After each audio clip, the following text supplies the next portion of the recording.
Un plaisir, mesdames et messieurs, de vous retrouver encore une fois sur cette plateforme de la télévision Renaissance. Voici à notre rendez-vous du journal en français les titres avant de commencer. Qui a trahi le parti CNDD-FDD?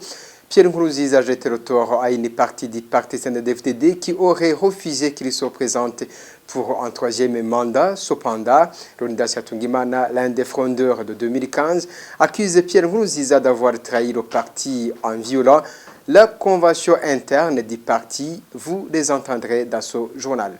Le parti CNL d'Agathon Rwasa s'indigne contre le comportement des jeunes miliciens du parti CNDD-FDD qui s'opposent aux travaux du CNL dans tout le pays. Selon lui, il devrait plutôt présenter les projets de société au lieu de s'attaquer à ceux qui ont les programmes. Le parti, plutôt les trois détenus qui avaient été retirés de la prison centrale d'Ongozi ont été ramenés dans la soirée de ce dimanche. Puis une énorme perte de l'armée burundaise, des dizaines de ces hommes auraient péri dans une attaque à sa position dans la forêt naturelle de Kibira. Le développement de ce journal, c'est dans un instant.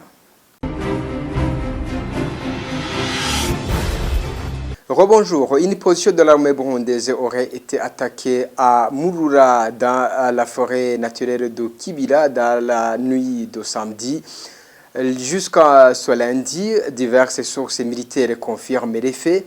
Le commandant de la compagnie de 412e bataillon qui est à renfort dans la première division en provenance de Burambi dans la province de Rumonge aurait lui péri dans cette attaque. Sur 112 militaires de la position, il y aurait uniquement quelques dizaines qui auraient échappé et des blessés. Jusqu'à maintenant, aucune revendication d'un groupe qui a mené cette attaque qui aurait causé la plus grosse perte de l'histoire de l'armée burundaise sur son territoire burundais plutôt en homme. Pierre Nkurunziza a peur parce qu'il sait que même aujourd'hui, dans son propre camp, beaucoup ne le croient pas. C'est la lecture que Leonidas Yatungimana, ancien porte-parole de Pierre Nkurunziza, fait du discours de ce dernier lors de la clôture samedi dernier de la semaine que le CNDD-FDD a dédié à ce qu'il qualifie de héros du parti.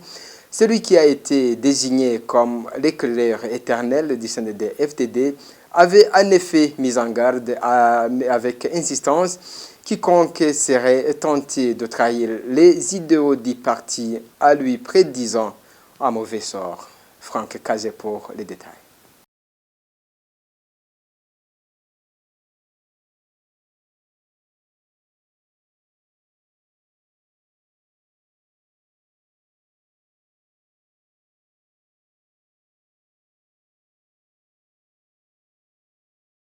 Aucun n'ont resté au Burundi. Ils finissent en exil, éparpillés comme de la poudre larguée. La technique pour militer au sein de DFDD, c'est rester fidèle. Parce que si tu trahis, tu péris. Selon Leonidas Yatungimana, ancien porte-parole du président, c'est plutôt Pierre Nkurunziza qui est en train de trahir le parti et les Burundais. Si vous voyez à quel degré il y a une mauvaise gouvernance, des malversations, où des gens s'enrichissent illicitement, alors que d'autres sont en train de s'appauvrir. Si vous voyez comment les élèves vraiment sont en train, dans le siècle présent, en train de s'asseoir par terre et écrire, ayant comme support des pierres, est-ce qu'on peut dire que c'est Nkurunziza et son groupe qui sont en train de défendre les idéaux du CNDD-FDD? Non, pas du tout. Ce sont eux qui ont trahi. Nkurunziza semble se douter de quelque chose et parle en mettant en garde directement ceux qui l'entourent. Tu ne peux pas trahir Dieu et le peuple et avoir la paix. Mais maintenant, ceux qui veulent trahir existent. Et ils sont peut-être parmi vous. Oui, il y a ceux qui ont l'intention de trahir. Mais sache que tu le fasses ou pas, que c'est une malédiction qui t'attend. Si tu peux, ne la fais pas. Dans sa mise en garde, Pierre Nkurunziza assure que Dieu s'apprête à infliger une grande punition aux futurs frondeurs. Il Il y a des récalcitrants qui veulent toujours tenter. Ici, je m'adresse uniquement aux Bagumyabanga et ceux qui savent qu'ils ont un jour été dans le sein de DFDD. Vous êtes avertis. Dieu se prépare à frapper avec un bâton en fer un Mugumyabanga qui osera trahir. Je vous le dis, Dieu m'est témoin. Le sein de DFDD, c'est un parti de ceux qui restent fidèles. Que vous le sachiez avant de rentrer. Si tu le quittes, si tu combats pour d'autres causes différentes, c'est ton affaire.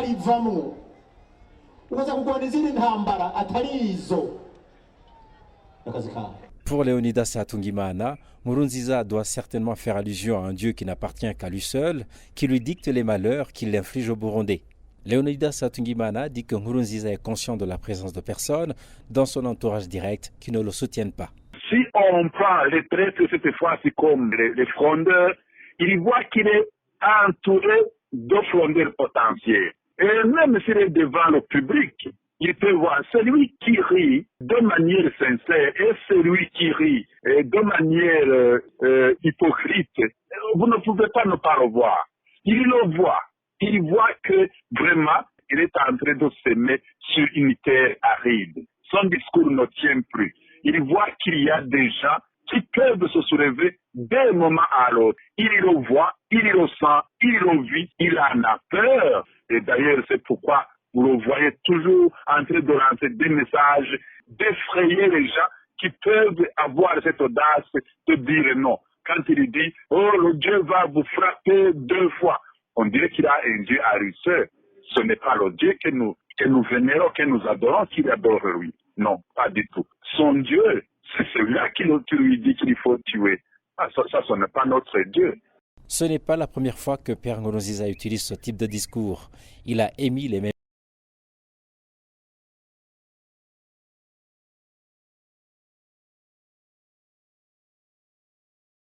La politique ne consiste pas à proférer des mensonges ou à voler les biens publics.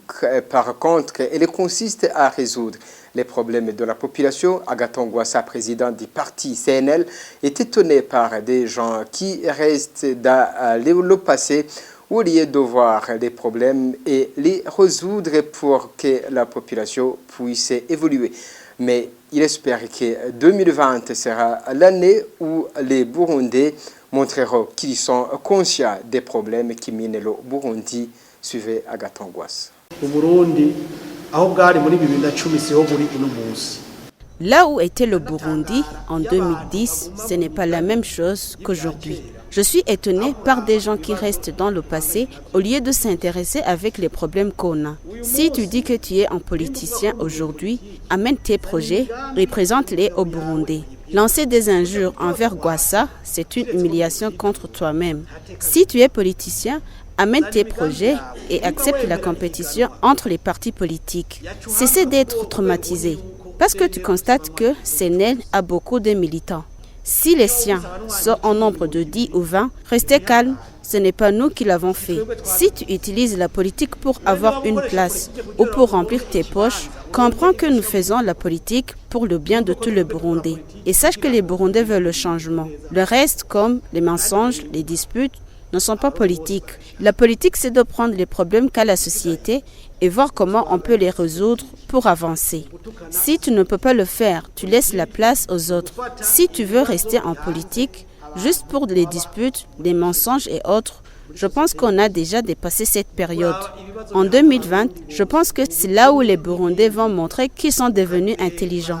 Ceux qui pensent qu'ils peuvent dire ce qu'ils veulent ou peuvent faire ce qu'ils veulent en croyant qu'on va leur céder la place ou pour laisser le terrain à eux, qu'ils laissent tomber, qu'ils se préparent pour qu'on aille dans la compétition. Ce que les Burundais désirent, personne ne pourra l'enlever en amenant ses projets. Respecte la population.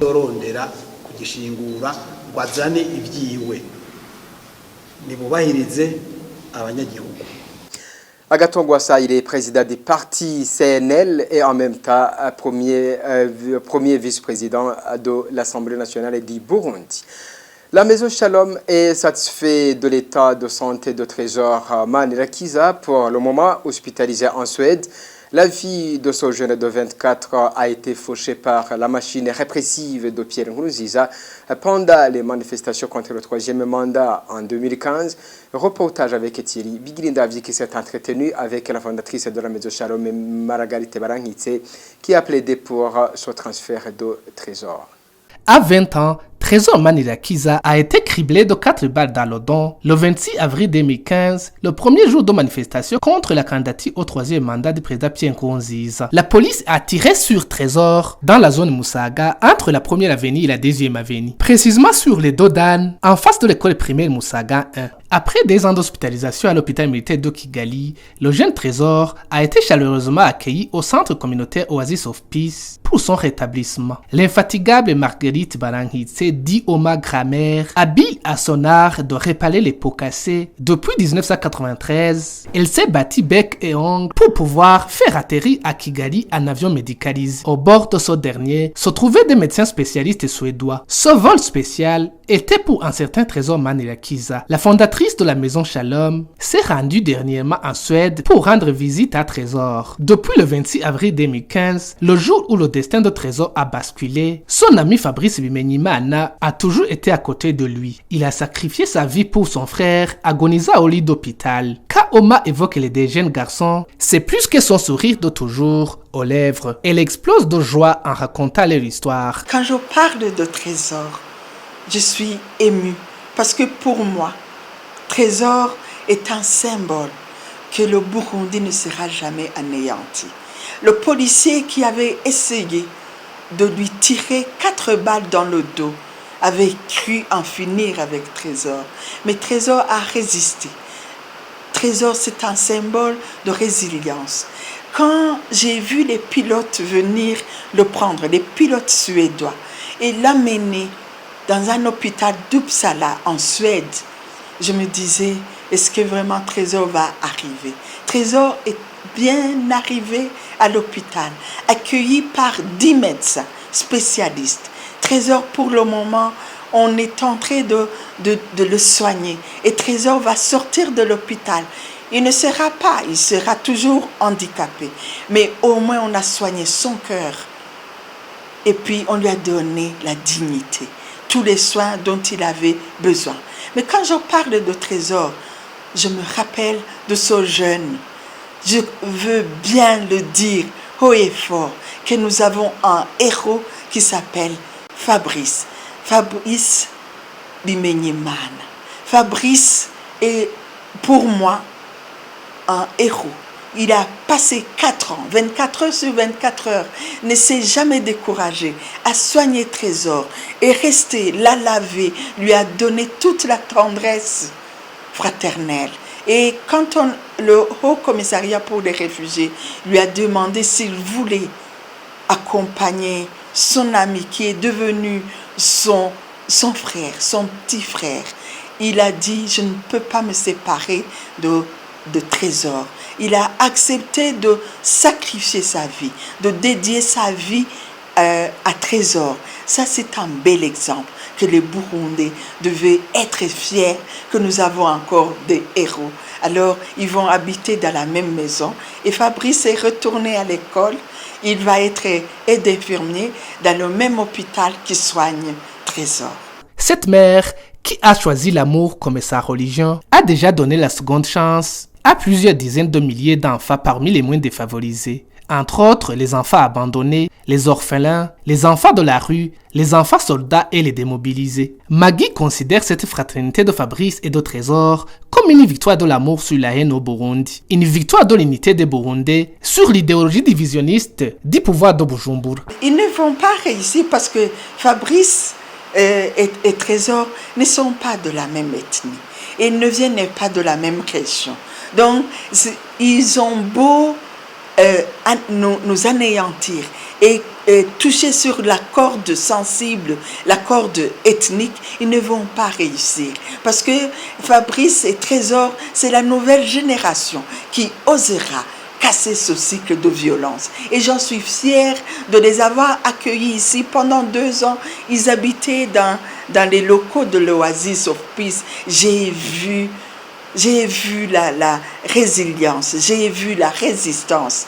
Donc, je suis très fière et très confiante que le Burundi ne sera jamais anéanti.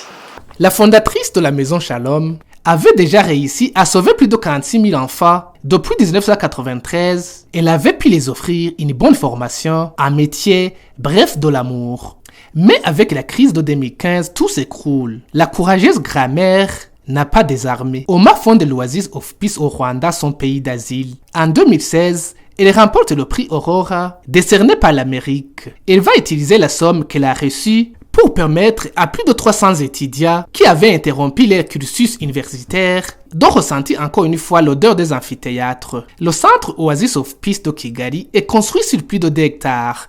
Il y a de la place pour tout le monde. C'est un endroit de recueillement pour ceux qui ont fui avec des blessures, les jeunes qui ont été torturés, ceux qui ont fait la prison, ainsi que les femmes et les filles qui ont été violées. Pour les jeunes, il y a des cours de tambour et un restaurant pour pouvoir former ceux qui sont intéressés à l'art culinaire. La Maison Shalom, c'est la maison d'espoir que la génération d'aujourd'hui est à mesure de casser ce cycle de violence au Burundi. Ainsi redonner à notre patrie l'image d'un pays où coule le lait et le miel. Merci à Thierry Bigilindavie. 3 personnes ont été assassinées, dont 2 corps ont été retrouvés dans le lac Gweru, c'est au nord du pays.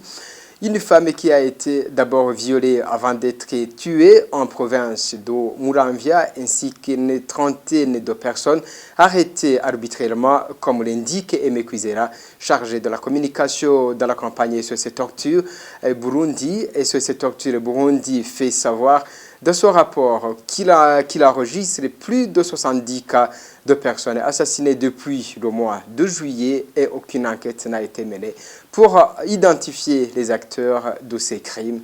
Suivez Aimé Kwizera. Le présent rapport de SOS Torture Burundi couvre la période du 9 au 16 novembre 2019 et concerne les cas de violation et atteinte aux droits de l'homme qui ont été commises au Burundi. Le rapport évoque 3 personnes qui ont été assassinés au cours de la période. Les corps sans vie de 2 victimes ont été retrouvés dans le lac Gweru, au nord du Burundi, tandis qu'une autre femme a été d'abord violée avant d'être assassinée et jetée dans la nature en province de Muramvya. Depuis le mois de juillet, SOS Torture Burundi a déjà recensé plus de 70 cas d'assassinat dont les auteurs n'ont jamais été identifiés et les mobiles n'ont jamais été élucidés. Le rapport évoque également des cas d'arrestation arbitraire, dont une rafle ayant visé 30 personnes, tous membres du parti CNL en province d'Ongozi. La rafle était supervisée par l'administrateur de la commune Nyamurenza ainsi que le chef des Imbonerakure en commune Ngozi. Parmi les personnes arrêtées, 13 sont détenus dans le cachot de police de la commune Marangara, province d'Ongozi, 10 au centre de la commune Ngozi, 5 dans la commune Nyamurenza et 3 sont détenus dans la commune de Gashikana. Ces arrestations s'ajoutent à d'autres centaines d'arrestations qui, depuis seulement le mois de juillet, ont été orchestrées par la police et les Imbonerakure, et la plupart ont été commises sur des mobiles politiques. Justice et droits de l'homme pour continuer ce journal. Les 3 détenus retirés de la prison jeudi, vendredi, samedi sont arrivés dans les résidences respectives et dans la prison centrale d'Ongozi ce dimanche dernier. Adjudant-chef Ildefonse Nimubona, Jean-Claude Seruhungo et Isidore Habayubahe ont été relâchés après quelques jours de détention dans un cachot de renseignement à Ngozi. Le mobile de leur retrait dans la prison centrale d'Ongozi reste inconnu. Malgré cette bonne nouvelle, les co-détenus s'inquiètent. Nous poursuivons notre journal et le réseau des citoyens probes dénonce à langage divisionniste proféré par les hautes autorités du pays dans divers événements organisés par le gouvernement du Burundi. Dans son rapport du mois d'octobre sur les manifestations publiques, le réseau des citoyens probe pointe du doigt, en l'occurrence, le président Pierre Nkurunziza dans ses séances baptisées séances de moralisation de la société. Il l'accuse d'avoir proféré des messages de haine dans la province de Muyinga. Ici, le vice-président dit raison des citoyens probes relève d'autres cas et demande que son genre de langage cesse. On l'écoute. Les grands discours qui étaient prononcés par les autorités politiques et administratives. Et ici, nous revenons, par exemple, ici, la mobilisation de la société qui était animée en commune Bohinuza de la province de Muyinga, où le président de la République s'est pris à l'opération de Muyinga en donnant des caractéristiques qui caractérisent la province, et notamment la prostitution, notamment qu'il y a beaucoup d'ennemis de la nation. Là, il a fait allusion à l'ancien membre du parti CNDD-FDD au sein de la JAO, mais aussi il a dit que celui qui dirige le diocèse de Muyinga, l'évêque de Muyinga, et soutient les ennemis, alors qu'il lui aussi est le fruit de l'exil, parce qu'il a été contraint d'être exilé par le pouvoir d'alors. Aussi, nous revenons sur ce qu'il a dit comme caractéristique en communauté Hinda, où il a dit que l'argent qui provient de l'or, au lieu de servir à la nation, servait à la prostitution. Donc, ce moment-là, ça a été un moment pour dénigrer la population de la province de Muyinga, ce qui a été une façon de chanter la population de Muyinga. Et la population a été mécontente parce qu'il n'a pas eu le droit de s'exprimer ou de parler ce que ce soit, parce que cette séance est organisée au moment où personne n'a le droit de s'exprimer ou de demander de quoi pour s'exprimer ou donner la lumière. Aussi, nous avons aussi la manifestation qui est organisée au niveau national pour contester le rapport de la commission d'enquête, mais aussi le renouvellement de la commission. Et ici, la société civile avait organisé ces manifestations, mais en réalité, ce n'était pas la société civile, parce qu'il y avait des administratifs qui prononçaient des discours à ce moment-là. Donc, cela a été une occasion pour lancer des injures à l'endroit de certains pays, notamment les pays de l'Union européenne, mais aussi d'autres pays de l'Afrique, qui sont accusés de soutenir les Européens, donc les colonisateurs. Donc, ici, ils ont, par exemple, parler du Rwanda qui a soutenu le renouvellement de la commission d'enquête. Aussi, nous revenons sur la commémoration des héros nationaux comme le président Mikhail Ndadaye, mais aussi le prince Louis Gasore, où ça a été une fois cette année où il n'y a pas eu d'organisation de la messe pendant cette commémoration. Ici, ce n'était que dans les 3 provinces, notamment Bujumbura, Kirundo et Muyinga. Sinon, ailleurs, il n'y avait pas eu de messe. Ce qui montre qu'il y a aujourd'hui une méfiance entre l'Église catholique et le gouvernement du Burundi. Et aussi, nous revenons sur les manifestations qui étaient organisées à la veille de l'attaque qui a été perpétrée en province Bubanza, surtout en commune Musigati, où la jeunesse de la province a organisé une manifestation pour démontrer les forces en disant que celui qui va attaquer le Burundi va être tué, comme ils l'ont fait pour ceux qu'ils ont appelés comme Asaya de ce mois-là. Donc, à la fin de ce rapport, nous demandons qu'il y ait d'abord la distinction entre le pouvoir et les choses publiques. Voilà, c'était Gervais Nibigira, il est vice-président, dit Raison des citoyens et probes. La tragédie se poursuit chez les réfugiés burundais vivant en Tanzanie, au camp de Nyarugusu. Ils n'ont plus accès aux médicaments pour se soigner, selon des sources sur place. Le centre de santé de la Croix-Rouge, partenaire du ICL, qui les servait, dit que le stock s'est vidé et qu'il cherche à se réapprovisionner. Mais les réfugiés craignent qu'il s'agit plutôt d'une nouvelle mesure qu'ils qualifient d'extrême pour les rapatrier par la force. Les mêmes sources parlent d'une négligence de la Croix-Rouge sous instigation des autorités tanzaniennes qui ne cessent de les répéter de retourner au Burundi. Le droit des femmes peut être interprété différemment selon la diversité culturelle des pays. Sinon, cela risquerait de porter préjudice aux mœurs des pays. Pascal Nyabenda, président de l'Assemblée nationale du Burundi, dit que cela a été le débat lors de la réunion qui s'est tenue au Kenya la semaine dernière à Nairobi. Il indique qu'il a eu l'occasion de montrer que dans certains pays, l'avortement et l'homosexualité sont des droits des femmes, alors qu'au Burundi, cela est fortement banni. Il a aussi rencontré le président de l'Assemblée nationale kenyane dans le cadre de la diplomatie entre les deux pays. Il arrive des cas là où on parle le droit des femmes et filles qui sont totalement contraires à la coutume et à la culture burundaise. Je donne des exemples comme l'avortement et l'homosexualité. Donc ici au Burundi, vous saviez qu'on n'accepte pas cette pratique d'avortement et d'homosexualité. Surtout que nous sommes des croyants. Dieu prend le devant dans notre pays. Et nous avons déjà le publié et le confirmé dans une nouvelle constitution qui nous régit aujourd'hui, qui a été amendée l'année passée en 2018. Lorsqu'il parle du droit des femmes et filles, qu'il se réfère d'abord sur les coutumes et les cultures du pays. Qu'il se réfère d'abord sur les coutumes, cultures du pays et la croyance de ce pays, pour que certaines choses ne peuvent être qualifiées de droits des femmes et des filles. Donc, je leur ai dit qu'ici au Burundi, ces derniers ne sont pas acceptés parce qu'ils sont contre la coutume et la culture burundaise.